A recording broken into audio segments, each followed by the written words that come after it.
bir yigit uylanishdan oldin rosa maslahat qildi. Odamlardan so'rab 99 xil odamning maslahatini oldi. Qanaqa ayolga uylansam bo'ladi? Qanaqa to'y qilsam bo'ladi?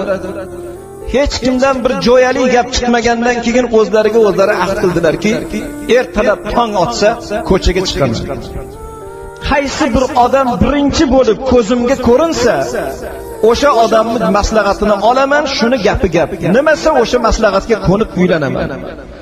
Ertasi kun tong otgandan keyin ko'chaga chiqsalar, bir devona sifat jinni odam qamishdan ot yasab chuv-chuv deb yugurib yurganini ko'rdilar.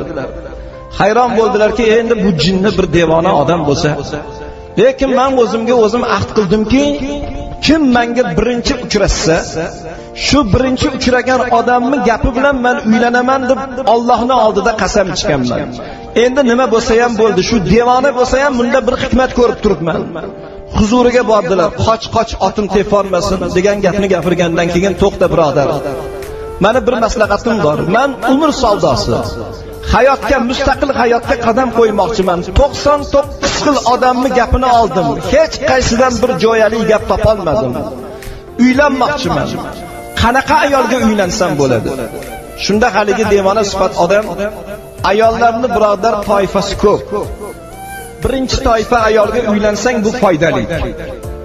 Ikkinchi toifasiga uylansang bu zararli. Uchinchi toifasiga uylanish noma'lum dedilar, u otlarda yana davom etdilar. Hayron bo'ldi, bu nima degani o'zi? Orqasidan yugurib borib, birodar to'xta. Tushuntirib gapirgin. O'zi nima deyapsan? Birinchi ayolga uylansang foydali deyapsan. Ikkinchi ayolga uylansang zararli deyapsan. Uchinchi ayolga uylanishni noma'lum deb ko'rding. Gapirgan gapingni tushuntirib gapirgin. Izoh berib gapirgin deganda haligi odam javob bergan ekan. Birinchi ayolga uylangin deganligim foydali deb maslahat berganim bokira qiz, hali turmush ko'rmagan. Ko'z ochib ko'rgan, bo'shangaga kirganda seni ko'rib, seni bilgan. Qalbi senga moyil, vujudi senga moyil.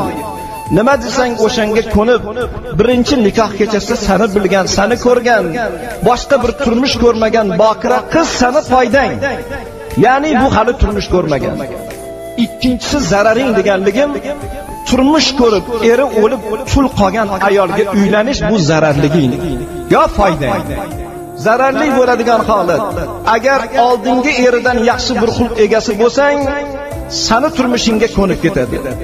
Agar oldingi yerdagi mulozamat qila olmasang, topish tutishmi, ro'zg'ormi, boshqa jihatda oldingi yerda hali ham ko'ngil bo'ladi. O'tgan erni qumsab yig'lab kunlarni o'tkazadi. Nima bo'lsa ham birinchi ko'rgan erim yaxshi edi degan gapni ta'na malomat qilib yuzingga yetadi.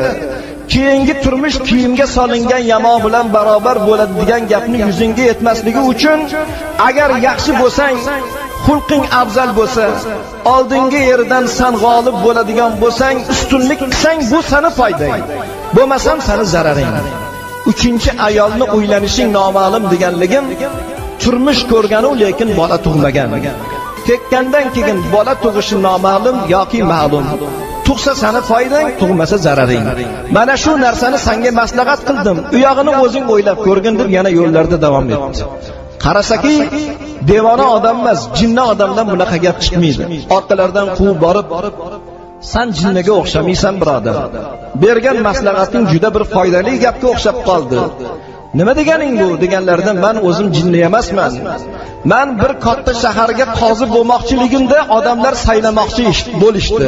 Lekin men qozilikni inkor qildim. Qozi bo'lgandan keyin noto'g'ri fatvo berib qo'yish bor. Haromga aralashib qolish bor, poraga aralashib qolish bor.